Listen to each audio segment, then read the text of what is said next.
which is a production of the National Association of Scholars. I'm Scott Turner, your host, and our guest today is Dr. David Legates. He is a retired professor of climatology from the University of Delaware. He has been a prolific writer and scholar in evaluating the science behind climate change and climate in general. He's presently working at the Heartland Institute, and you can visit his landing page there at the Heartland Institute to get an idea of just how prolific he is. I wouldn't characterize David as a climate skeptic. I would describe him more as a climate realist. The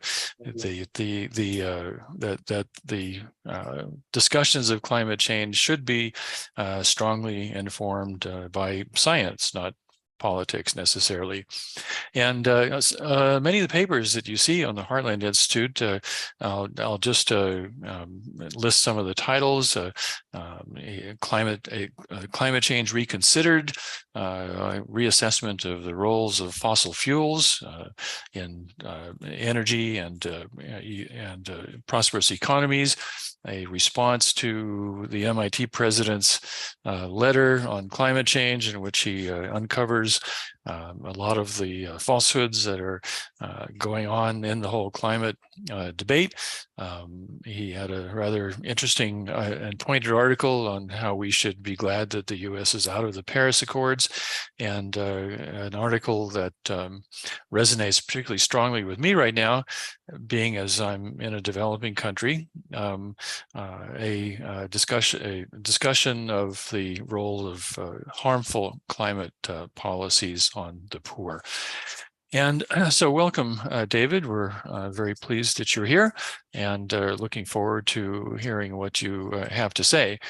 One of the reasons I wanted to have you on tonight is that you were involved in 2009 in a case at your home institution at the University of Delaware that to me raised some very, very troubling questions about just what is it that the university does for science. You know, what kind of a home does the university provide to scientists, and our university is actually fostering the culture that you need for great science. And I'd just like to hear your thoughts and your description of what happened.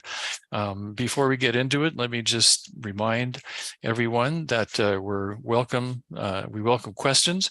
Please put them into the chat window, because that helps us prioritize them and interact with them better than we can if they're in the Q&A. So please do submit your questions. We'll go for about 45 minutes, and then we'll open up the floor for discussion of questions. But we welcome every question. We'll try to get to everyone that we can.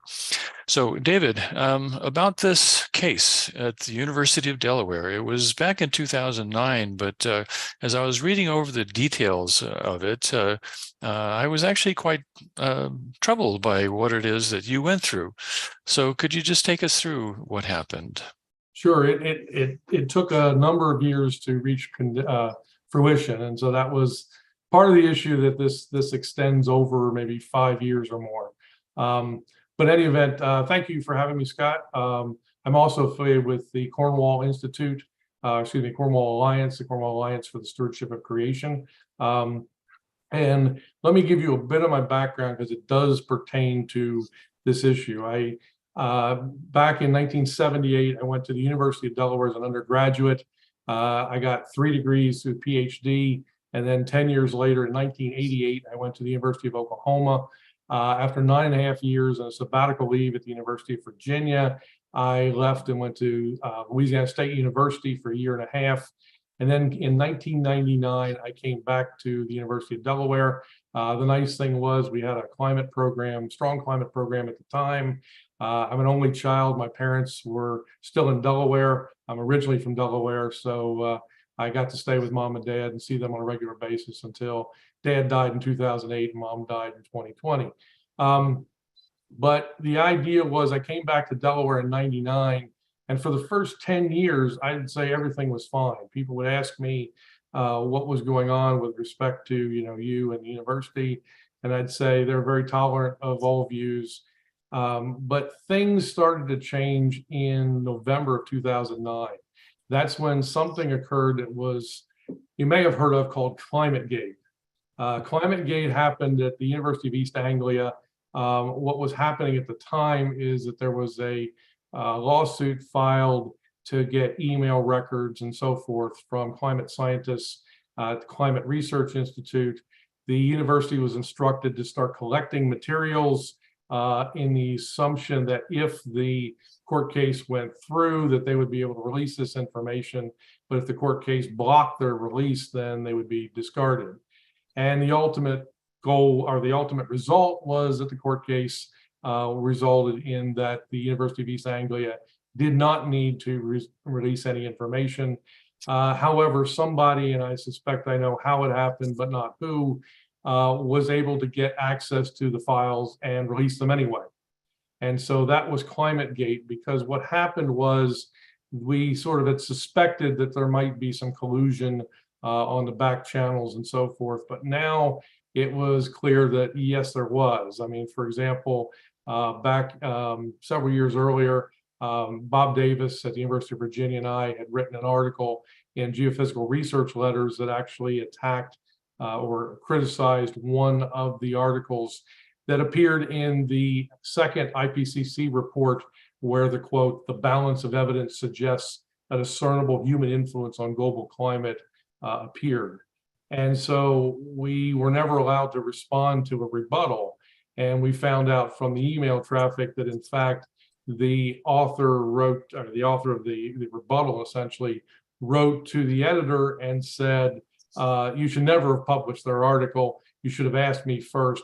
Let us publish a companion paper and then don't allow them to respond.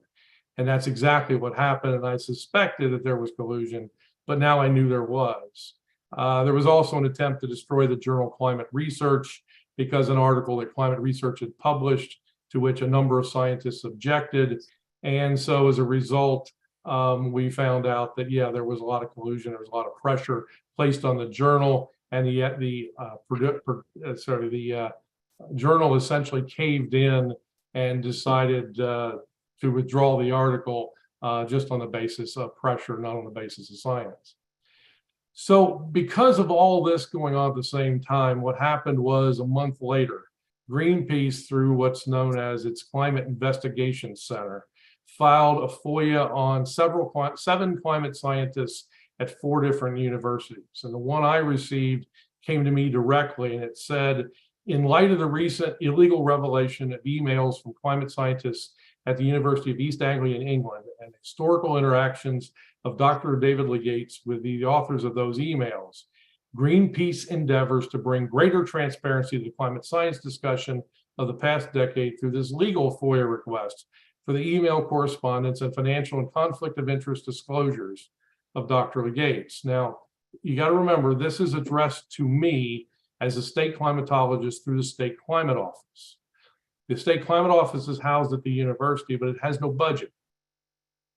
And in particular, it is not an arm of the state. It's not a state agency. It's really something within the Department of Geography at the time. As I said, there were 4 universities involved. There were 2 people at the University of Alabama, Huntsville. Alabama, Huntsville essentially said it doesn't fall under FOIA. You get nothing, go pound sand. The University of Virginia had 2 people, One was Dr. Fred Singer, who had not been affiliated with the university in over 25 years at the time, and Dr. Pat Michaels, who had recently retired. And then 2 people up at the university, at Harvard University in their Smithsonian Center for Astrophysics.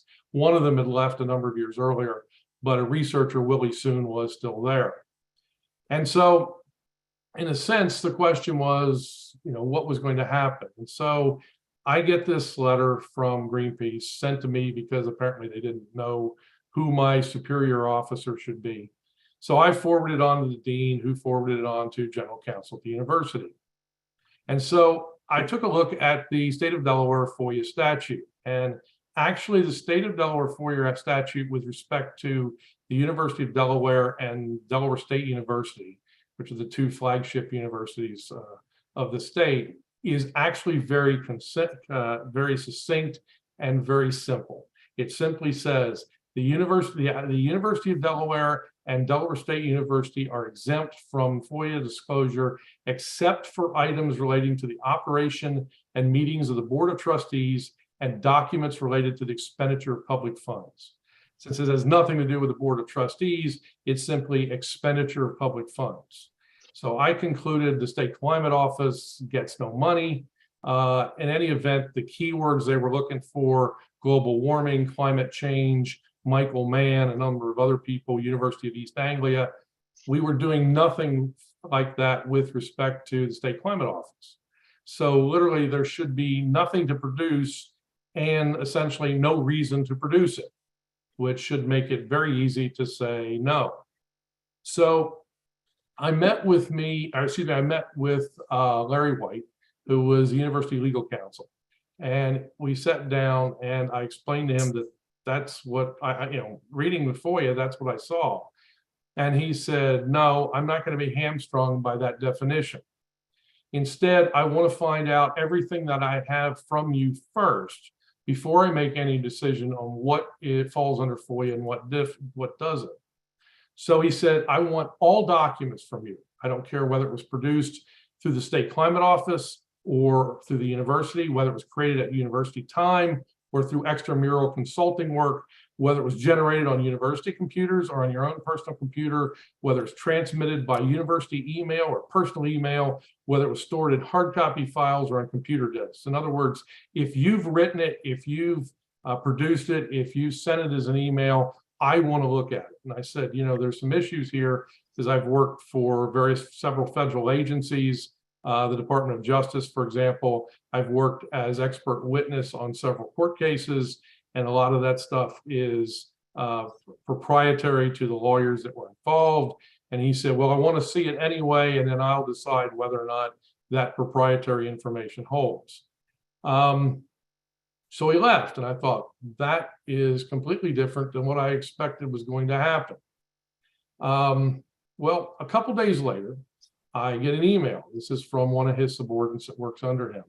And she wrote an email to Greenpeace explaining that they had received a number of emails from me and several boxes of documents, and that it would take them a bit to go through and catalog it all, but it would be sent to Greenpeace as soon as they were all cataloged. And Greenpeace wrote back and said, thank you very much. We look forward to receiving it. And I was stunned because I've turned nothing over yet. You don't have anything. So how can that be? About a week later, the competitive enterprises, or I should say, about a week later, I get an email from Larry White. Apparently, the Competitive Enterprise Institute has sent a FOIA on another faculty member at our university asking for essentially the same things from him. My guess is that was done as a tit for tat. Look, this could go on forever. We could do everybody at the university. This should show you that, one side shouldn't get it and neither should the other. Well, White sent it to me and said, who are these people? This one will probably be answered with a short no. I was puzzled. So a week later, I get another one from Larry White. It's another letter from CEI. He's supposed to respond in 72 hours. It's been a week. He has responded nothing at all. So they're asking, why haven't you told us? And Larry explains to them that FOIA does not apply to your request. Your request, therefore, is hereby denied. And then 30 seconds later, he sends me an email saying, these people are starting to come out of the woodwork. I demand you submit your stuff all to me now. Otherwise, I'm going to hold you in contempt of a request from a senior official. So I thought, now there's something funky going on. So I walked over to Larry White's office the next day. And I said, Larry, what gives? First of all, I've got a letter here to Greenpeace that says you've got a lot of material and you've got nothing. And Larry said to me, that's not how that's to be interpreted. I said, well, I can read English. I know what it says. She said, you have all these materials and you don't. No, that's not what that means in legal terms. And I said, well, what does it mean in legal terms? And I was essentially told it's legal terms, you won't understand it. I never got an answer. So I moved to the next argument and I said, well, the issue that I have here is you seem to be treating me differently than other faculty at the university. The same same request for FOIA comes out on two people. You tell me I have to produce documents, everything under the sun, and you tell the other one they get nothing. And he essentially said, son, you don't understand the law.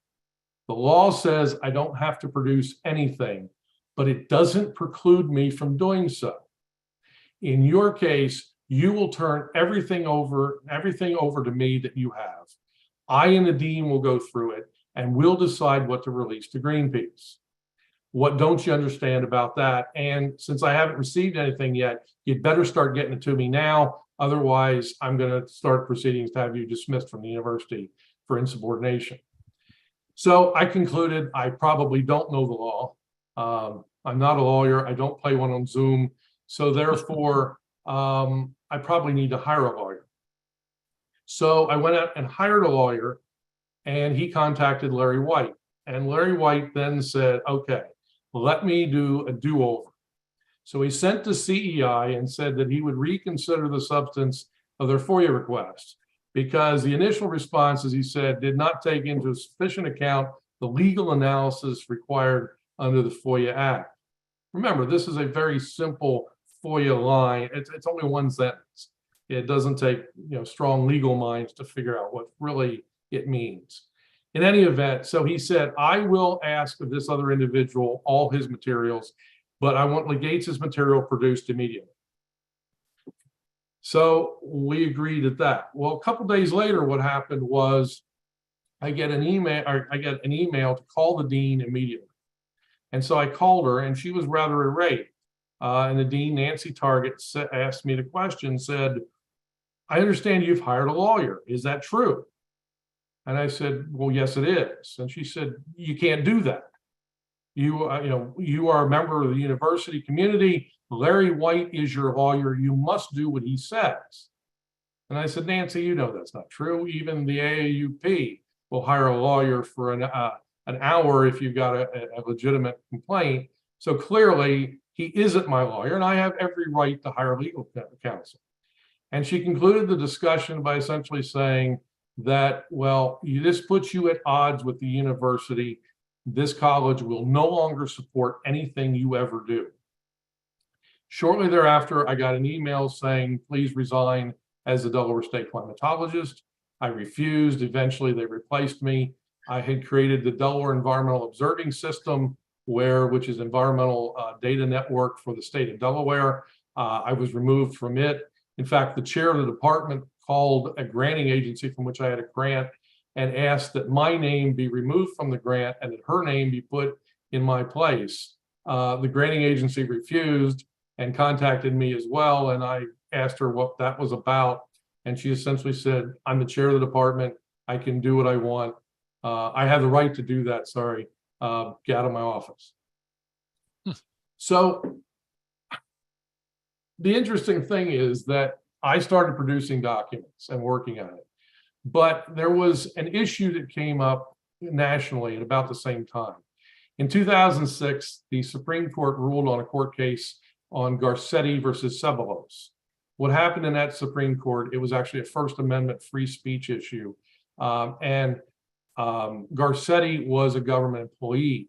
And the Supreme Court ruled 5-4 that because Garcetti's statements were made pursuant to his position as a public employee and not as a private system, that his speech had no First Amendment protection.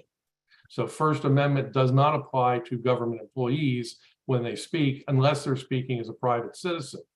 That has issues for academics because a lot of us are technically government employees. So if you took that to its extreme, then what that means is that freedom of speech does not apply at universities nationwide, or at least public universities nationwide. So in retaliation for that, the University of Delaware decided, Faculty Senate passed an amendment to the faculty handbook to specifically protect faculty speech.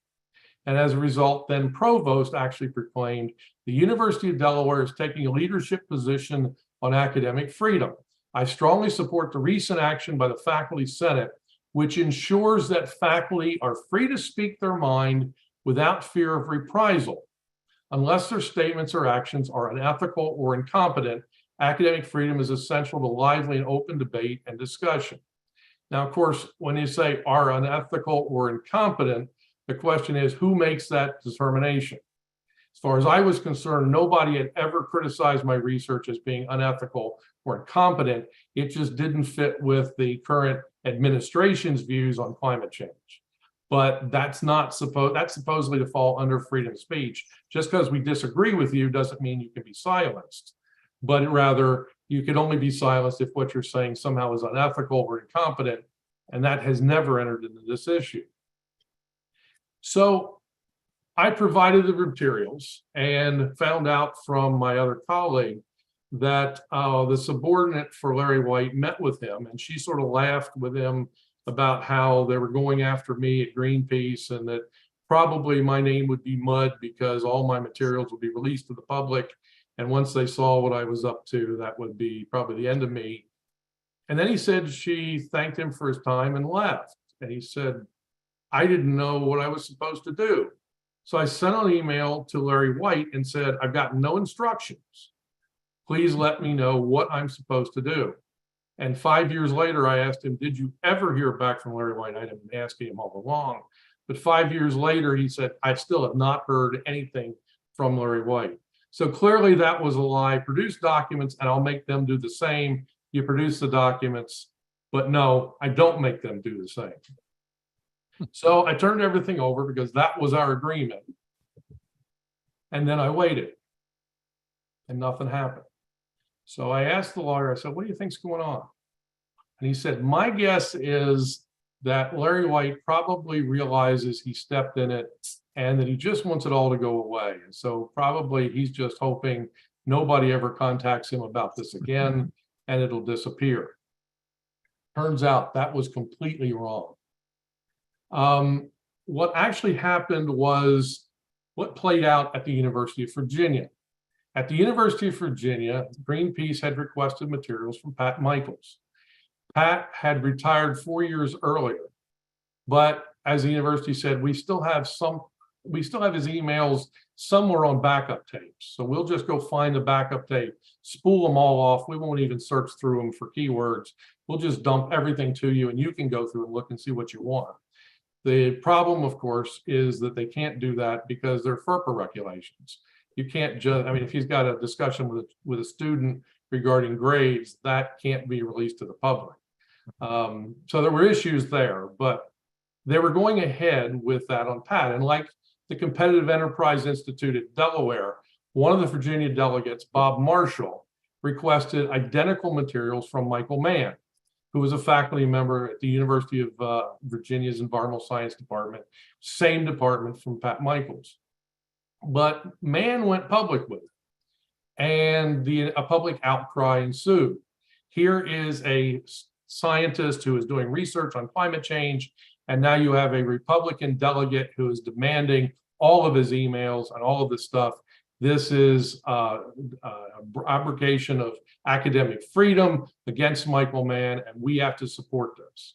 There were statements issued by professional organizations like the American Meteorological Society, the American Geophysical Union, of which Mann, Michaels, and I were all members at the same time. It was defending Mann, but mentioned not at all about me or Pat.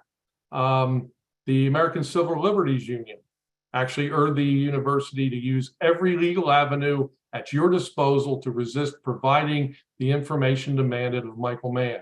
They argued that documents and email communications that were part of an ongoing scientific discussion might be taken out of that context and used to create an impression of wrongdoing. And they concluded that it is the university's obligation to protect academic freedom by seeing that legal tools are not used to intimidate scientists whose methods or conclusions are controversial. Even the American Association of University Professors weighed in. National President Kerry Nelson said, "We are urging the University of Virginia to publicly resist the threat to scholarly communication and academic freedom represented by the concerted effort to obtain faculty emails. Whatever people may think of climate research, the climate for academic freedom must not be allowed to deteriorate. If scientists think that every email they send may be subject to a politically motivated attack, it will create a chilling effect on their discourse and hurt scientific research. We have a UD chapter of the AAUP.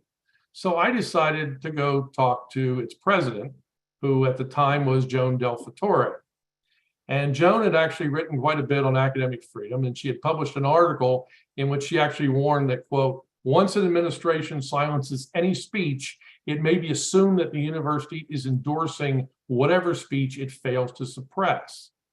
And then in referencing Garcetti versus Ceballos, she said it reinvigorates faculty nationwide to take an activist approach to academic freedom once again.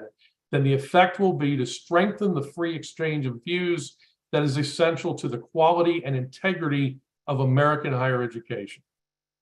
So I contacted her by email and explained my case to her, pointed out her support of academic freedom, and asked if the AAUP would be supporting me as well. And the answer I got was no, because FOIA matters do not fall within the scope of the AAUP. Never mind the fact that the president had just commented on as part of the AAUP on FOIA matters. They were not willing to help me. I was not surprised, but nevertheless, I just wanted to see what she'd said. I also went to FIRE, the Freedom of Individual Rights in Education, and I talked with Adam Kissel. And after an email exchange, he finally concluded that he would not support me because it would be hypocritical of FIRE to support me after supporting Michael Mann. And I responded to him that it would actually be hypocritical of him not to support me after supporting Michael Mann. It's the same on both sides. You're not supposed to take a stance. So therefore, you know, what shouldn't be done to the goose should not also be done to the gander to steal a line and botch it badly. Later, when a new person had come in, they had talked to their attorney, David French, and he advised them against supporting a, quote, climate denier, unquote. So I never got any help from FIRE. So as I said, this went on, nothing happened, but I suspected I knew what it was. And it was waiting for the shoe to drop at the University of Virginia. There was this lawsuit that had existed, whether Mann had, I think it was Cuccinelli had sued to get material from the University of Virginia, and ultimately the lawsuit was settled that the University of Virginia did not have to turn over material to the state, and therefore Mann's material would remain state. So 5 weeks later, this is now June of 2011, 5 weeks after that court case settled, I got another email from Larry White. He now had time to hire a third-year lawsuit, and she was going through all the material that I had produced. He also determined that he had figured out what the FOIA really meant. And the state FOIA says, we have interpreted the language of the Delaware FOIA law to mean that we are obliged to produce all records, otherwise non-privileged, that pertain to work by Dr. Legates that is supported through grants from state agencies. All right, so the file that she eventually produced after the end of the summer consisted of 3 parts. The first part were emails that were reports that I had in my possession. Some of them I never didn't write and were not cited in, but nevertheless, they were released.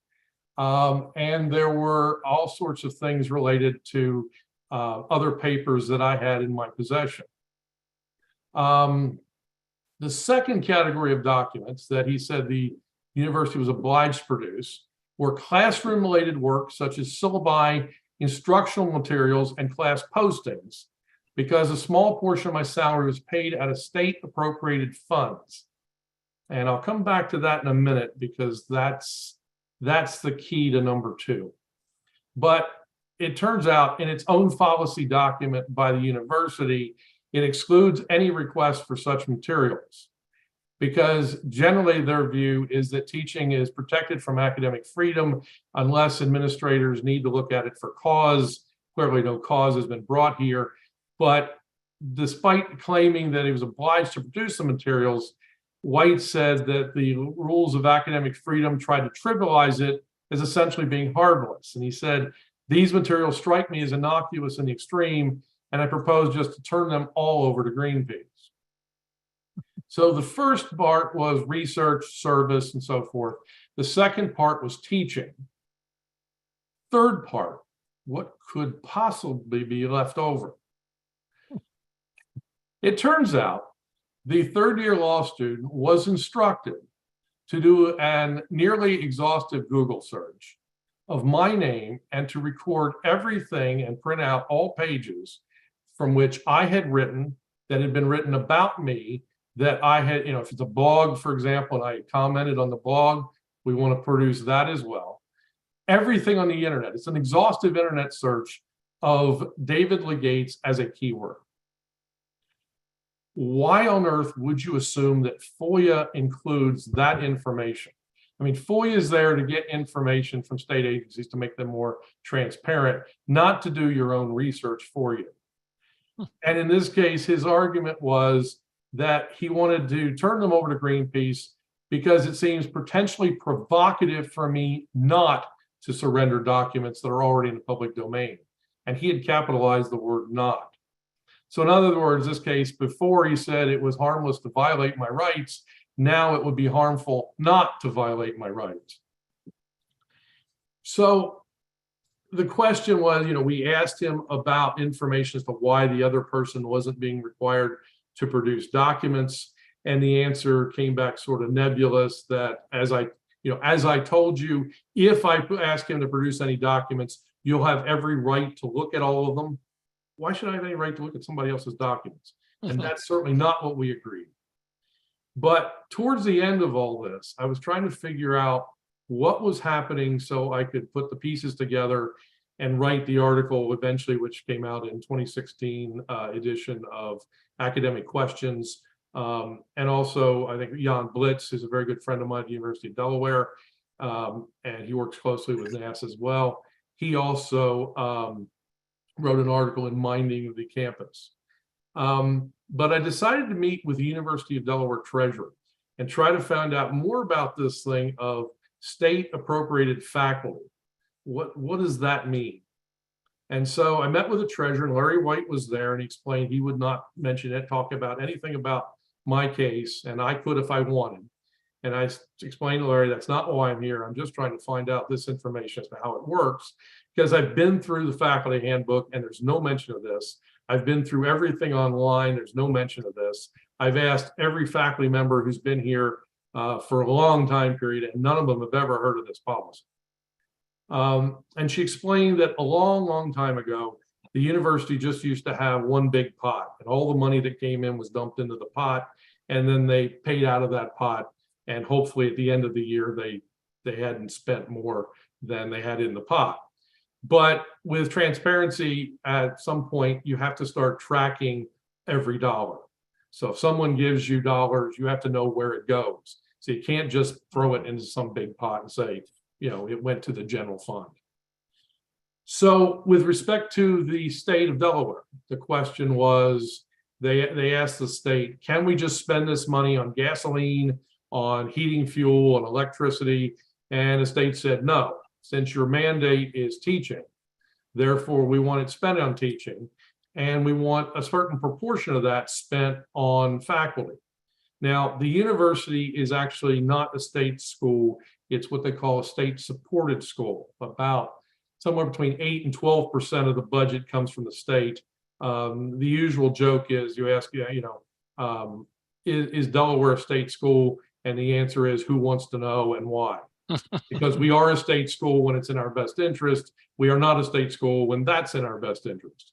But so very few faculty would be listed as state appropriated faculty, but nevertheless, they would make that distinction. And that's how she said early on, they lined up all the faculty and pulled their names until they ran out of funds. And then Whenever essentially a faculty member leaves the university or retires, then they replace them by picking another faculty member to put in the list. And they keep doing that to cover, essentially, to be able to track the dollars.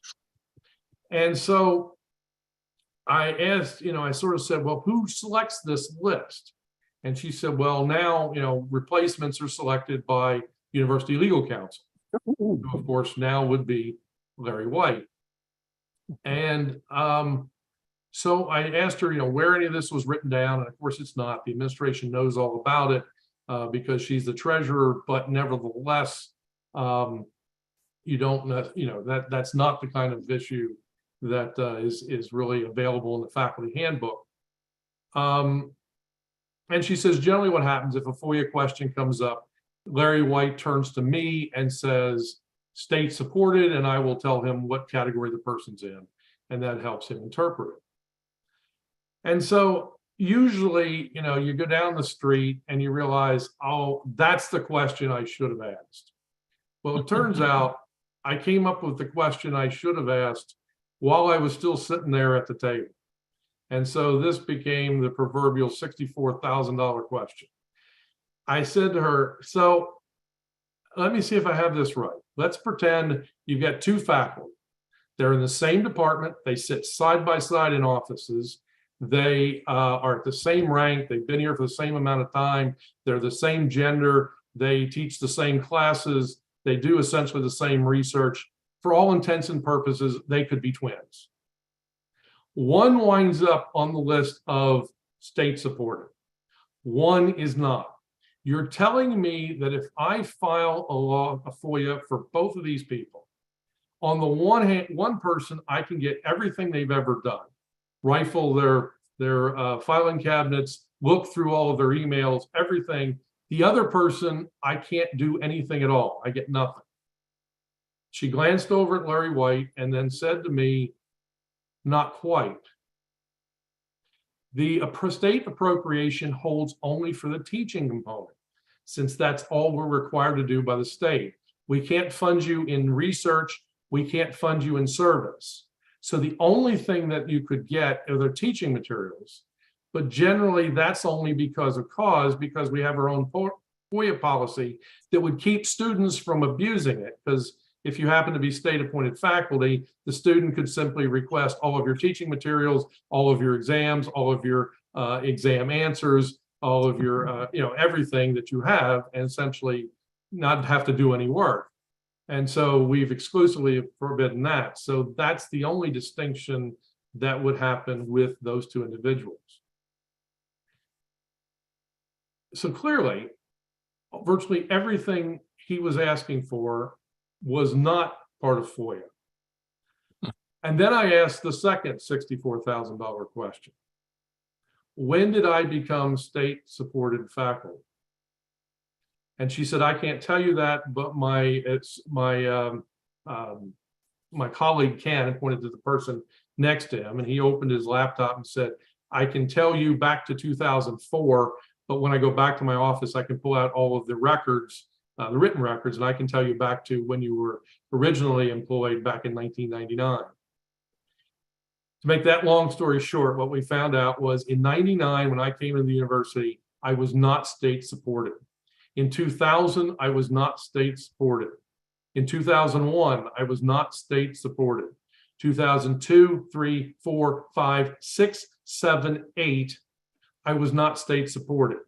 In 2009, during the semester in which Greenpeace had submitted my FOIA request, that was the semester that I was now appointed as state supported by Larry White, because legal counsel is the person that makes that decision. She said, do you have any further questions? And I said, no, thank you very much. Larry jumped up, smashed his chair against the wall and stormed out. And I really haven't seen him since. So that's essentially the story, is that the university and its legal counsel intentionally targeted me when FOIA didn't apply clearly, and essentially didn't apply it to other people equally at the university. Yeah, there are so many poisonous threads running through that story that it's difficult to know where to start. The first is, as you were telling your story, the first is just how fundamental a misunderstanding of academic freedom uh, is so widespread, not just among administrators, but also to some extent among faculty as well. It's one of these things that we invoke when it's convenient for us, and that we oppose when it's not convenient. And the example of the ClimateGate issue is a perfect example of that. This kind of collusion that was going on among the principal investigators shows that, to me, that scientists don't really understand what academic freedom is either. And this notion of saying, well, because we pay you, therefore we get to dictate to you what you do, that runs contrary to what to me is the fundamental defense of academic freedom that the AAUP originally raised in whenever it was 1915. That's the reason you have academic freedom, and the reason you have tenure is because faculty are not hired men, as it was said then. You are paid by the university, but you're not an employee of the university, and it's on that basis that you have protection against fishing expeditions of syllabi and fishing expeditions of research, and those kinds of things, and this argument that's well, if we pay you, therefore we own you, is completely contrary to what the original spirit of academic freedom is. And then, of course, don't get me started on the AAUP, because they have not exactly been covering themselves in glory. And the case that you just outlined for yourself is one for me. The other egregious failure of the AUP was their failure to come to the defense of Brett Weinstein and Heather Heying at Evergreen State College. They were subject to some of the most egregious assaults on their intellectual freedom, and their university did nothing for them, and the AAUP didn't do anything for them either. So how do we get to this point? Why is it that academic freedom has been made such a cynical tool of manipulation? So that's one poisonous thread. And then the other poisonous thread is this kind of slimy collusion between your university and activist groups like Greenpeace, and the double standard that is operating there. Academic freedom for me, but not for thee. And how do we get to this point? I don't know how we got there. I know that I agree with you on the first point you made, which was that in general, people don't quite understand that we are not really employees of the university. I mean, that's one of the things that that lawyer that I hired thought was I was sort of like an employee of a state agency, where when you leave, when you retire, the person comes in, looks over your desk, makes sure you're not taking anything. You can't take out any files, nothing on computer stick. It's all stays here. And like when I left Baton Rouge and left LSU to come to Delaware, they had to hire people to teach my courses, but none of them got access to the materials that I had developed while I was there. I mean, it's your intellectual property. It's your intellectual property. So we are almost like free agents that are hired to come in, teach classes, do research, use the university's logo, but it's a little bit different relationship. And I forgot to give you the end on Pat Michael's issues. After it ended with Michael Mann, the question was that then the University of Virginia was just simply going to hand everything over that Pat had. And Pat informed him that in the faculty handbook, it specifically says that you do not retain any information when we retire, when we leave the university. All of that is wiped out. If you actually have stuff on backup tapes and you're willing to pull it off, you're a violation of your own rules, and that will, I will sue you for it. And so the university very quietly said, okay, you've got a point, we will walk. But the question is, how do we get here? And I don't know whether it's been a long time coming, Freddie. It's not just sort of the recent push towards a more woke university. I think it goes back. And we can even talk about issues associated with tenure. I mean, it's a system that a lot of people want to make go away. But I think there's a definite reason for it. And I can tell you, in my case, had I not been tenured, I'd probably been dismissed from the university, and that'd been the end of that. So tenure protected me because, and that's what it was designed to do, to allow you to do things that are controversial. As long as you've demonstrated you can do research, you win the award of tenure, or earn the award of tenure, I should say, and then you can go forward and do things that are controversial and that protects you. It doesn't allow you to essentially do nothing, sit off in the corner, or do marginally what you need to do to get by and just keep collecting a paycheck. With respect to the academy, I'm not sure, because the left was always freedom of information, freedom of speech, let everybody speak. It's the First Amendment, so the left, the right were both on that same page. And somehow now that's not what it meant, and I don't know where that ever came from. So where were your colleagues in this fight? Were they supportive of you? Some were supportive, some weren't. Generally speaking, it's sort of like, see, I told you not to stick your head up above the trench, because that's what happens. So we're just going to stay down here, and we don't get shot at. So there was never a faculty, with the exception of like Jan Blitz and several other people that came to speak out. There was essentially no faculty saying we support, the Legates in this. It was just simply, there but for the grace of God go I, and so I'm just going to keep my head down and do my work and stay away. Yeah, I mean this attitude of not sticking your head above the parapets, as you point out, it's a long-standing issue. I think it's especially problematic in the sciences, because a lot of my colleagues and yours no doubt work under the illusion that as long as I keep my head down and do my work, then I'll be safe from whatever is happening. And you now have the almost complete takeover of universities at all levels by this kind of, I think it's a malevolent force that's fundamentally anti-intellectual and will destroy science. But it seems to have been a problem forever. It's been going on forever, which raises kind of an interesting question. Back in 1945, when this, the founding document or founding manifesto, I suppose, for the current regime of science funding, Vannevar Bush's endless frontier. The idea was that it would actually foster the development of basic science by protecting the freedom of people to explore the endless frontier.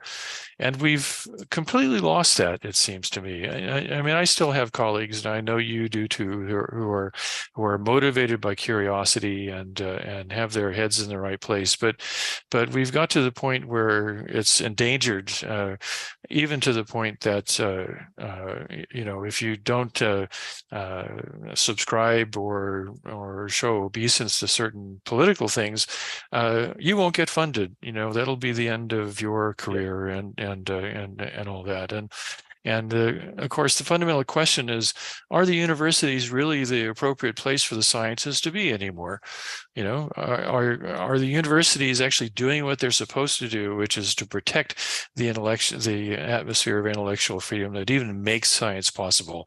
So do you think that the sciences belong in the universities anymore? Is it the best place for them? Well, I think it's the best place for them, but there needs to be, the universities need to understand why they're there. As Eisenhower said in his farewell speech, I mean, everybody quotes the technological elite, there was also a quote in there that he had regarding essentially the federal government as dictating where all science would go because they can outfund everybody else. And so if, deans love people that bring in lots of money.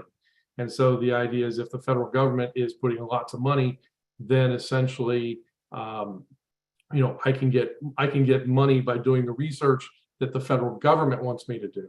I see that in climate circles a lot, that it's easy to get money if you're a climate alarmist. It's nearly impossible if you don't take that stand.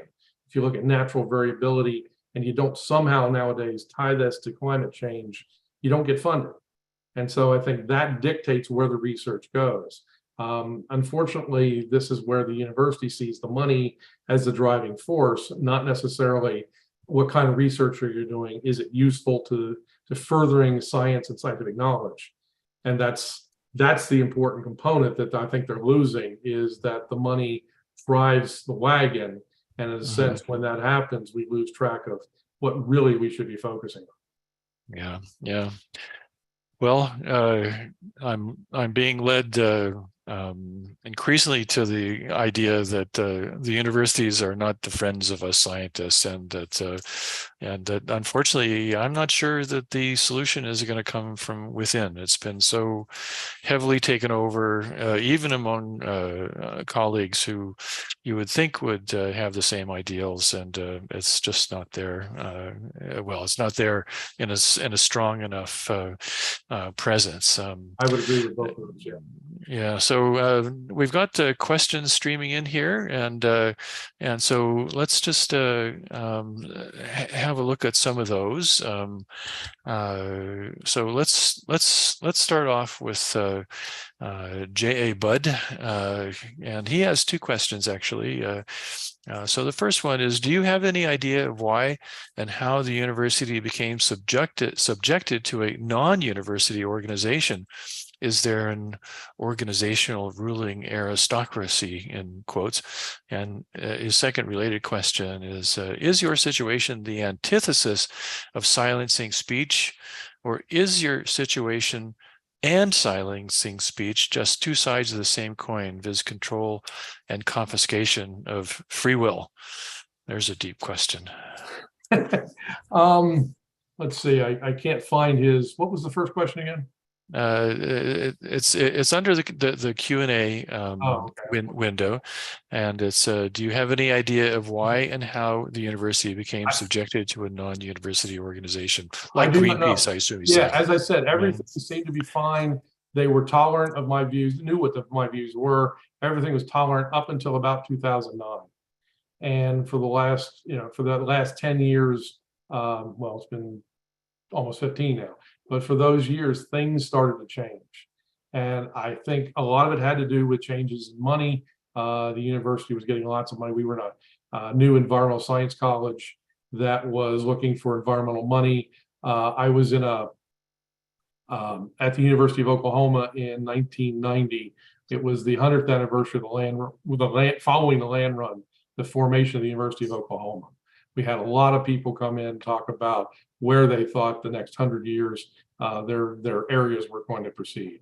And we had Bob Carell from the federal government come in, and he lamented the fact that atmospheric science was a poor stepchild of the sciences. The solid earth geophysics got all sorts of money to be able to dig holes. The interstellar astrophysicists got all sorts of money to shoot off rockets and to put up satellites. But we were on the verge of a major change, and his major change was climate change in 1990. And we're going to get money like we've never seen before. And I'm thinking the next thing he's going to say is, these are all of the new things that are going to happen. This is where, we're going to have better tornado formation. It was Oklahoma after all. Better determination for tornado prediction, maybe hurricane prediction, understanding the atmosphere better. Instead, he just simply said, we better not kill the goose that's laying the golden egg. And that's when I realized that I should have realized all along, it's really all about the money. And that's what it came down. So I think that's what happened. The university got to the point where it became a money issue, and I wasn't the kind that was going to be bringing in money. So we had to move me on. Is it the antithesis of silencing speech, or is the situation and silencing speech two sides of the same coin? Yeah, I think it's probably two sides of the same coin. I think in a sense that this is a way to silence speech. And again, we don't like what you're saying. Again, the weird thing about it is, like Joan Del Fattore says, you know, if the university can't silence speech because therefore it's tacitly accepting any speech it does not silence, and then in turn says to me, but that's okay with you. We can let them do that. So I think, yeah, to use her own words, yeah, that's where the university is headed, into silencing speech that they don't agree with. Yeah, I think the most intriguing part of this question deals with free will, which is, you know, it sounds kind of deep, but you're really just talking about, do you have the freedom to think? And when you have the money driving things, you know, you can think that you're a free thinker as much as you want, but the fact is you work on what other people want you to work on, and that to me is the antithesis of the scientific ethos. Okay, so let's move on to some of the other questions. We're in the webinar chat box right now, and the first question comes from Jeff M. We need to construct a document intended for all faculty explaining that universities are fundamentally self-serving. A little bit of a cynical thing, but probably true. The legal counsel at universities work at the pleasure and motives of the university, especially its reputation and political interests. And these interests include satisfying potential public mobs, satisfying donors, satisfying government, et cetera, et cetera. I think we all realize, faculty must realize that laws, due process, bill of rights, tenure, in reality itself matters very little to a university. It will always act to promote itself, not the faculty member. Indeed, a subsequent investigation by the university will discover harmful writings or moments in the faculty member's past to sully the reputation of the faculty member. And we're certainly seeing a lot of that now in the case of people like Dorian Abbott and other academics that have been canceled for wrongthink. But it's kind of a dubious distinction that you were one of the pioneers in that. You know, you had a basically behind the scenes collusion going on between your university, who was supposed to be protecting you, and a group of activists who wanted to silence you. And I still find faculty who think that well, I can say whatever I want because I have tenure, and my response to that is well, so far, you know, you can, you know, just wait until you really cross the powers that be. And Jeff, if you have any other further comments, we'd be interested in hearing them. Next is from Jack Summer. Please comment on how virtually all scientific societies succumbed to climate alarmism quickly in the early 1990s. One might note that a small cadre of individuals moved from the presidency of several societies. And we see kind of a similar thing in all sorts of moral panics. You know, science is not immune to this, you know, going all the way back to the 1920s.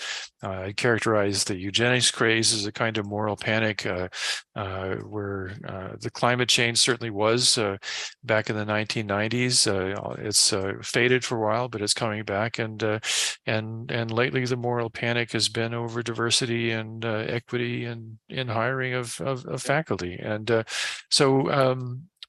but you were involved in several scientific societies. Do you have any insight into what was going on behind the scenes on what actually led to the collapse of proper scientific skepticism among the scientific societies?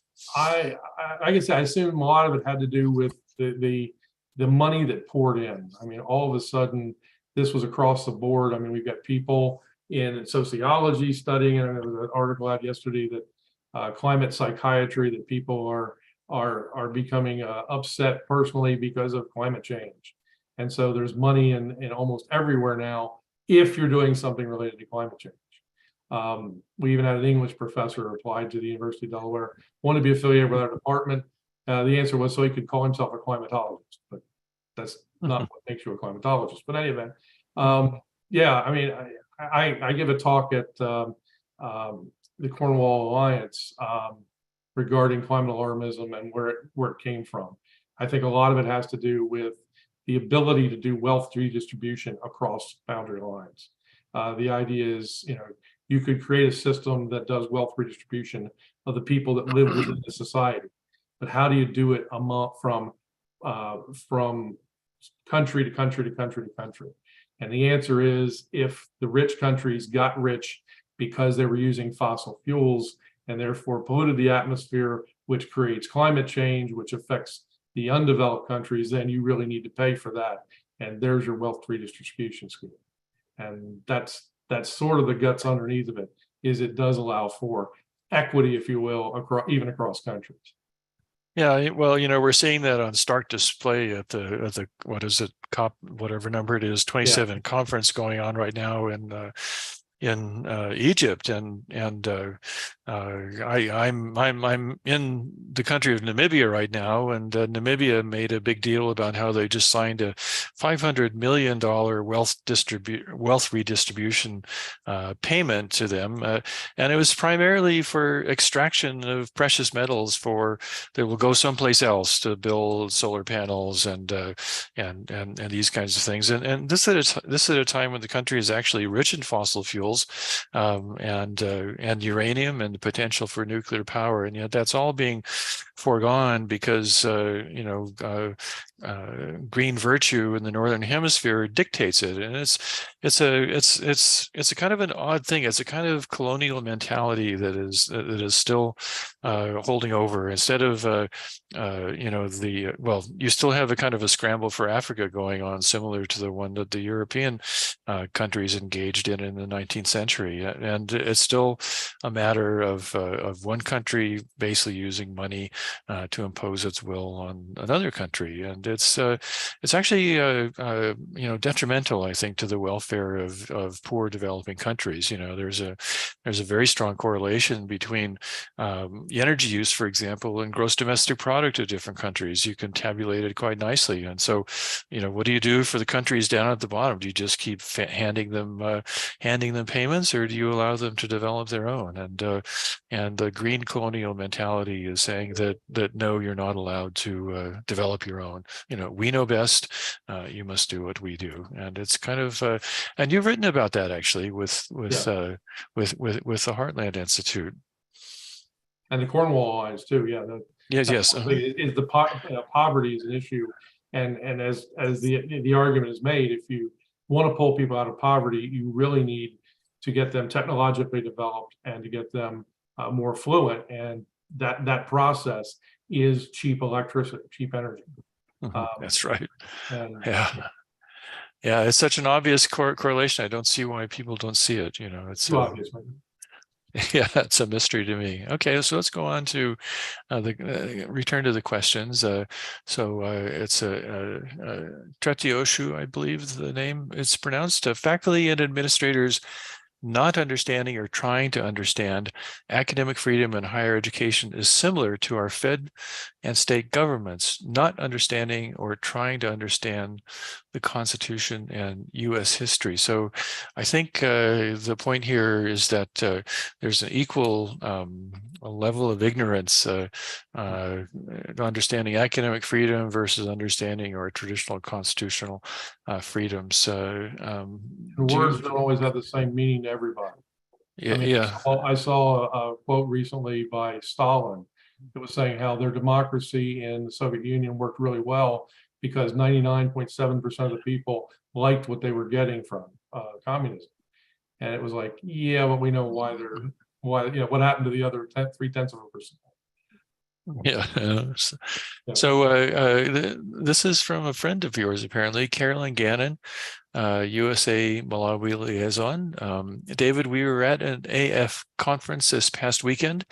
I mentioned to some scientists not in climate that the tip of the spear of the attack on science was with the attack on climate science something like 30 years ago. And be aware. Can you comment, Terry Gannon? Yeah, I know Terry. Let's see, some scientists not in the tip of the spear was the attack on climate science 30 years ago. It started with the first IPCC report, and even before that in the early 80s. But when it was clear that in particular that climate change could be used as an agent of of economic change and of social change, it sort of became the cause célèbre of the United Nations.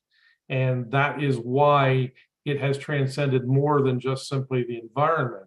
It has transcended everything, to the point at which now COP meetings, you have people even commenting that this is not really a climate thing anymore.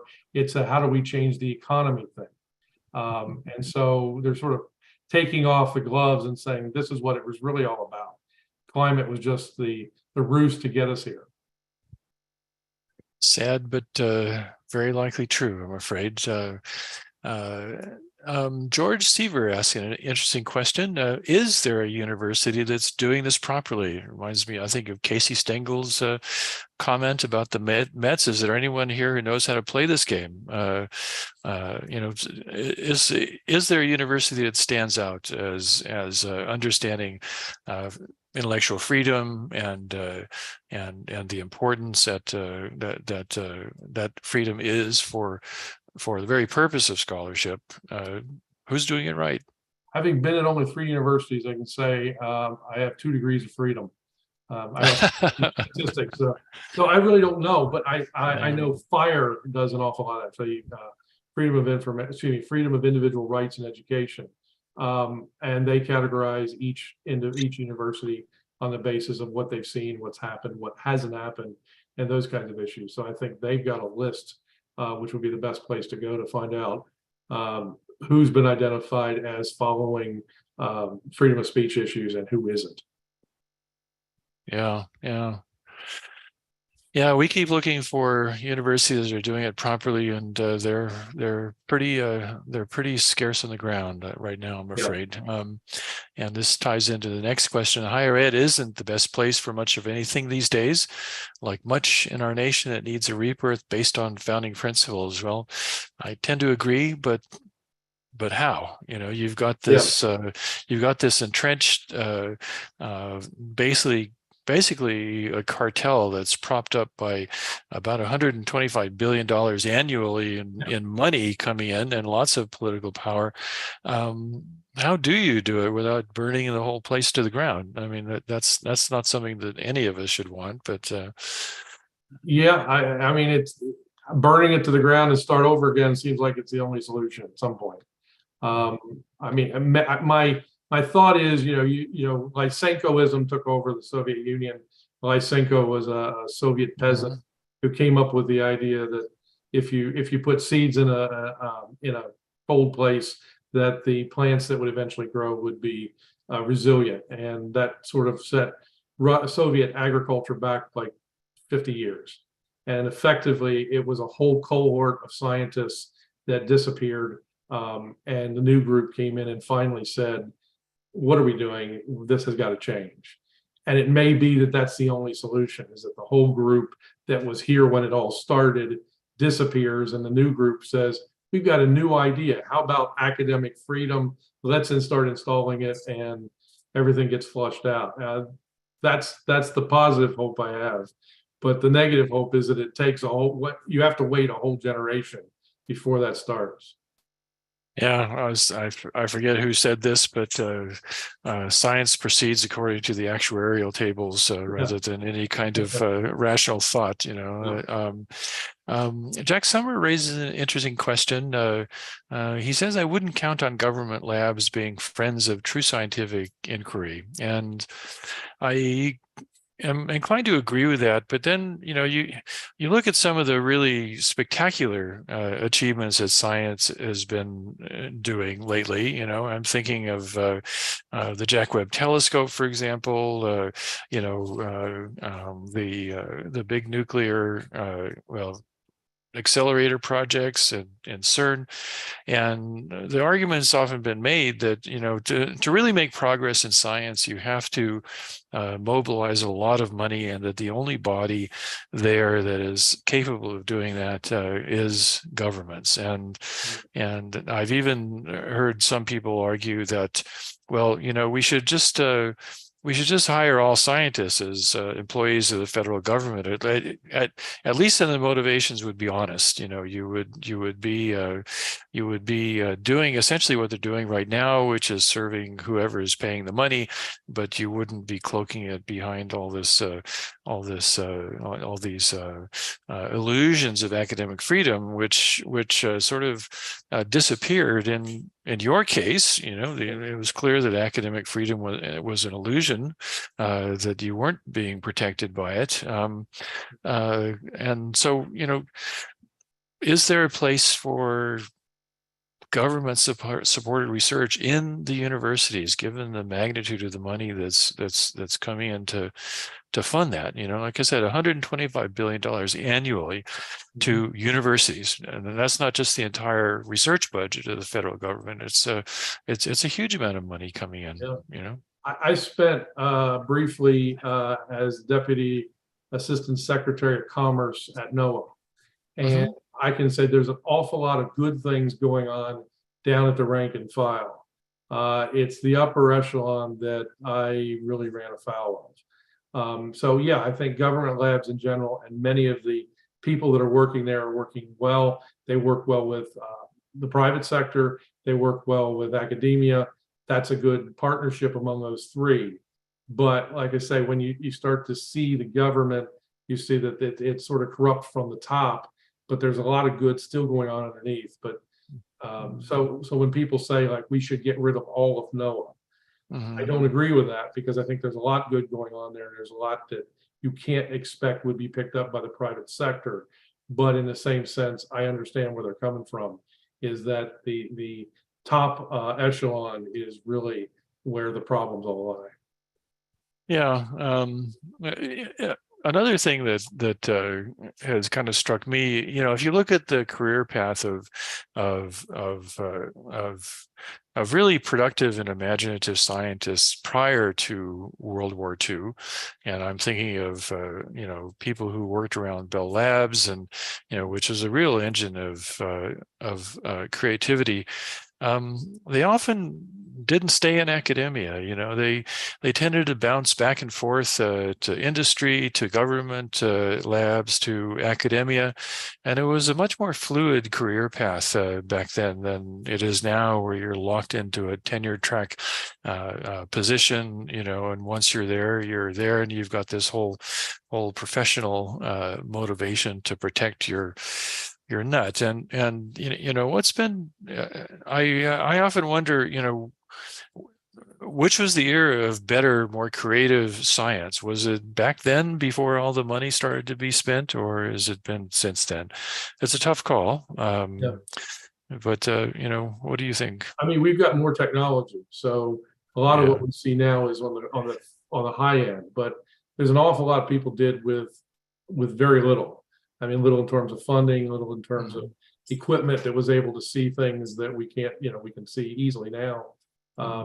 So I think they did a really an impressive job. And like you say, there were people I've got several people that I looked up to, that most of them are gone now, but they were an academic part of the time. They were in federal labs part of the time. They worked in the private sector part of the time. It's sort of like it was just crossing the aisle wasn't really a major change.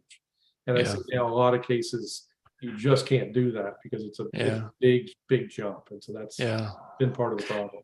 Well, certainly not anymore. I was reading Richard Rhodes's book about the making of the atomic bomb. Very, very fine book. And one story in there really struck me. When they were building the first atomic pile under the bleachers at University of Chicago, Enrico Fermi was talking to graphite producers to get them to give him blocks of graphite to be able to make the pile. And there was a lot of that kind of entrepreneurial spirit among scientists back then, and it's still there, but it's I worry that it's getting crushed underneath. Actually, a lot too much money maybe going into science these days. Okay, let's back.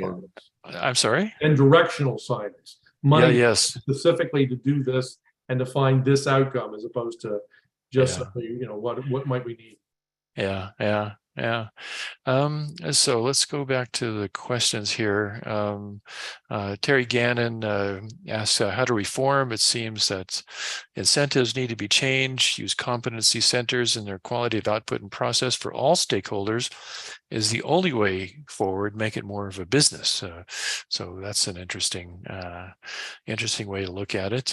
Certainly maybe entrepreneurial research centers might be the way to go. That they might be more congenial places for scientists. And I keep thinking of someone like Kary Mullis, who invented the polymerase chain reaction. I mean, he despised academia and actually did his best thinking in Cetus Corporation. But even then, there were problems and things like that with that. Okay, let's see here. Let me just go through, see if there are any questions that we could look at in the last few minutes that we have here. Let's see. At an early meeting of the Mitigation and Adaptation Committee of the U.S. Global Change Research Program, a certain individual urged the withdrawal of support from the Baliunas-Sun program at Harvard because their research on solar influences distracted from the narrative of anthropogenic global warming. Perhaps you could fill us in. I think I know what's going on here, what the Baliunas-Sun program was. Yeah, actually, I'm very good friends with Willie Soon. I know Sally Baliunas, and I was Okay, the executive director of the U.S. Global Change Research Program a couple excellent. of years Okay, ago for okay, 9 weeks, of which only 4 we met. But in any event, yeah. Mhm. yeah, that was part of the issue with the climate gate that I mentioned earlier Mhm. with respect to climate research. It was a Soon Baliunas paper that was published there, and the concern is that it essentially said that that solar energy was a driving force, and people don't want solar energy to be, or solar energy from the sun, I should say, to be the major factor of climate change. And so, and they got into a discussion too with the demise of the Little Ice Age and medieval warm period. I Yeah. remember I was involved on a paper with that, and Mhm. we were blasted by the Chronicle of Higher Education. And 2 Mhm. people came on and said, there's no way you could have read that into the papers we wrote. And I remember Willie saying to me, this is going to be easy to rebut. One of them's got a figure that specifically has a rise in temperature that's called medieval warm period. And the other one is a drop in temperature that they've identified as Little Ice Age. And the other Mhm. one has a direct quote that says, the medieval warm period shows a warming in our region, and the Little Ice Age shows a cooling. And when we wrote that up and submitted to the Chronicle for Higher Education, they rejected because they said we do not allow direct quotes. Jeez. So I'm not sure how you Yeah. were supposed to defend yourself. But anyway. Yeah. Yeah. Okay. All right. I think we'll wrap up with Jim Soderberg's question, which I think is quite a challenging one because it gets to the issue of what the future is. And the question is, as our more and more new woke graduates begin to populate the lower echelons at NOAA, how long can we say the problem is at the upper reaches and does not affect the rank and file? In other words, is demographics destiny? Yeah, that's the question. I'm Yeah. afraid that they always say the cream rises to the top. In this case, the anti-cream is rising to the top. So I think there's an old adage, those who can do, those who can't teach, and those who can't teach administrate. So the issue is then that the high end of NOAA are the people really have little publication records, but they seem to have an affinity. I won't say an ability, but they seem to have at least an affinity towards administration. And so that's why they've wound up where they are. The people who can do the work, like doing the work, they stay back in the research labs. They stay down in the rank and file. And like I said, there's a lot of good going on down there. The problem really is at the top. And I'm afraid that kind of promotion system simply promotes, I don't want to call it that, but the sort of dregs of the system do wind up at the top. Pressing question. So I think we'll wrap up by Willie Soon's comment, actually. Thanks, Dave, for telling us the background story accurately. Willie, your pal. And David, I want to thank you very much for being on Restoring the Sciences with us. It was a fascinating discussion. And I know that this will be live streamed very, very soon. And I would just let the audience know that our next Restoring the Sciences will be in a couple of weeks, and we hope you'll join us then. David, thank you again for joining us. It was a terrific discussion. And thank you. It was very, very fun. I appreciate it. Okay.